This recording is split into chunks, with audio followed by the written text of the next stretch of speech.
छात्रों के साथ हो सकती है मंत्रियों की बैठक। बड़ी खबर आपको बता रहे हैं, सूत्रों के हवाले से ये जानकारी मिल रही है कि मंत्रियों की छात्रों के साथ बैठक हो सकती है। मंत्रिमंडल की बैठक के बाद मंत्रियों की छात्रों के साथ बैठक संभव है। कुछ ही देर में मुख्यमंत्री हेमंत सोरेन मंत्रियों के साथ बैठक करने वाले हैं और बैठक में छात्र से जुड़ा कोई बड़ा फैसला भी लिया जा सकता है। तो देखिए, 24वां दिन है जेपीएससी आंदोलन का आज झारखंड में, और इस बीच मुख्यमंत्री ने बड़ी बैठक बुलाई है और इस बड़ी बैठक पर सबकी नजर है। सूत्रों के हवाले से जानकारी यह है कि इस बैठक में छात्रों के मुद्दे पर कोई बड़ा फैसला मुख्यमंत्री हेमंत सोरेन ले सकते हैं और इसके साथ ही जो मंत्री हैं वो छात्रों के साथ भी मुलाकात कर सकते हैं, उनसे बातचीत कर सकते हैं। बड़ी खबर जेपीएससी आंदोलन से जुड़ी हुई सूत्रों के हवाले से मिल रही है।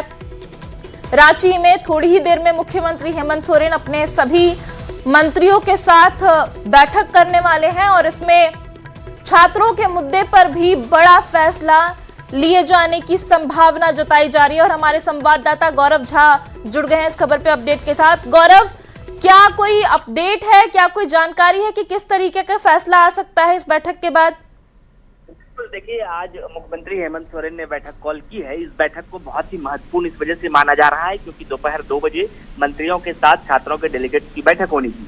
उस बैठक को रद्द करते हुए पहले कैबिनेट की बैठक कॉल की गई, यानी मुख्यमंत्री अपने सभी मंत्रियों के साथ बैठक करेंगे।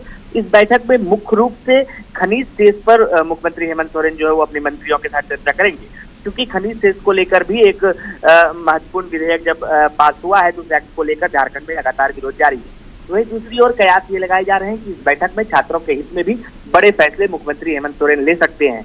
जिस तरीके से उस बैठक को रद्द किया गया, टाला गया, उसके बाद फिर मुख्यमंत्री ने मंत्रियों की बैठक बुलाई है, तो कयास ये लगाए जा रहे हैं कि राज्य में अब कोई भी जब फैसले लिए जाएंगे तो कैबिनेट उसमें सबसे महत्वपूर्ण है। और इस कड़ी में जब कैबिनेट की बैठक बुलाई गई है तो छात्रों को भी एक उम्मीद है कि इस बैठक से छात्र हित के फैसले निकले, यानी अब तक जो निर्णय लिए गए हैं उसे धरातल पर और कागजी कार्रवाई करने के लिए भी आज की बैठक महत्वपूर्ण मानी जा रही है। इसके साथ साथ अगर उस निर्णय को कुछ और अपग्रेड किया जाता है, यानी छात्रों की मांगों में से और किसी को माना जाता है, तो भी वो भी फैसला कैबिनेट की इस बैठक से ही बाहर आ सकता है। जी, बहुत बहुत शुक्रिया गौरव आपका इस जानकारी के लिए। तो देखिए, छात्रों का आंदोलन 24वें दिन भी जारी है और इस बीच छात्रों से सरकार के प्रतिनिधिमंडल ने बात भी की है और अब मुख्यमंत्री हेमंत सोरेन अपने मंत्रियों के साथ एक बड़ी बैठक करने वाले हैं। और सूत्रों के हवाले से जानकारी ये है कि इस बैठक के बाद छात्रों के आंदोलन पर छात्रों से जुड़ा हुआ एक बड़ा फैसला आ सकता है। और देखिए, रुक करते हैं अगली खबर की ओर। नियुक्ति घोटाले की जांच अब जेएसएससी तक पहुंच गई है।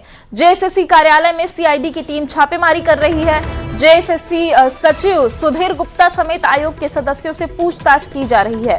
वहीं सुधीर गुप्ता के घर पर भी सीआईडी की टीम ने दबिश दी है।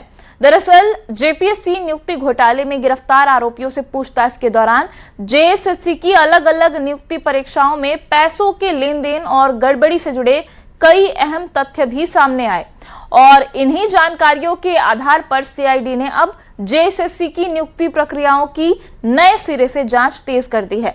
सूत्रों के मुताबिक जांच के दायरे में परीक्षा में फर्जी तरीके से सफल हुए अभ्यर्थी भी आ सकते हैं। सीआईडी ने सभी सफल अभ्यर्थियों की जांच की भी बात कही है। तो देखिए, अब जांच का दायरा बढ़ता जा रहा है और अब जो फर्जी छात्र हैं, जो फर्जी तरीके से परीक्षा पास करके नियुक्त हुए हैं, वो भी इस जांच के दायरे में आ सकते हैं। जेएसएससी सीजीएल की परीक्षा में हुई अनियमितता को लेकर जो सीआईडी की दबिश है वो अब झारखंड कर्मचारी आयोग के दफ्तर में देखने को मिल रही है। खासतौर से बात करें तो सीआईडी की टीम के द्वारा झारखंड कर्मचारी चयन आयोग के दफ्तर में आज दबिश दी गई है और यहां से तमाम कागजातों को और जो दस्तावेज हैं उन तमाम चीजों को खंगाला जा रहा है। तो इसके साथ ही यहां जो सचिव हैं सुधीर गुप्ता, उनसे और साथ में अगर कहा जाए तो तमाम कर्मियों से भी पूछताछ जो है वो सीआईडी की टीम के द्वारा की जा रही है। बता दें कि जेएसएससी सीजीएल की परीक्षा में भारी अनियमितता हुई थी और इस तमाम चीजों को लेकर सीआईडी की जांच भी की जा रही थी और उस साक्ष्य में कई अहम जानकारियां जो हैं वो सीआईडी की टीम को मिली थी और उसी आधार पर आज सीआईडी की टीम जो है वो यहां पर पहुंची है तमाम चीजों की जानकारी जुटाने। वहीं दूसरी तरफ अगर बात करें तो इस पूरे मसले में जो छात्र हैं उनके द्वारा भी कई बातें जो है वो बताई गई थी कि किस तरह से झारखंड कर्मचारी चयन आयोग जो है वो फर्जीवाड़े का एक प्रमुख अड्डा बना हुआ है और पूरे मामले में जो जांच में तथ्य सामने आए उसके आधार पर सीआईडी की टीम यहां पर पहुंची है। फिलहाल कहा जाए तो जो यहां के दस्तावेज जो हैं उन्हें खंगाला जा रहा है तो साथ ही कर्मियों से भी पूछताछ की जा रही है। बता दें कि जेएसएससी सीजीएल परीक्षा के दरमियान कई कंप्यूटर के जो खासतौर से कहा जाए तो सेंटर्स थे जहां पर परीक्षा आयोजित की गई थी, उन सेंटरों पर भी धांधली की गई थी जिसमें कि रांची और हजारीबाग या फिर कहें तो बोकारो के भी कुछ सेंटर्स जो हैं वो शामिल थे और उन तमाम सेंटर्स को लेकर भी जो पूछताछ है वो की जा रही है। तो देखना होगा कि इस जांच में क्या कुछ तथ्य जो है और मिलते हैं और किस तरह से पूरी जांच जो है वो आगे बढ़ती है। कैमरामैन संजीव तिवारी के साथ ओम प्रकाश, न्यूज़ 18 रांची।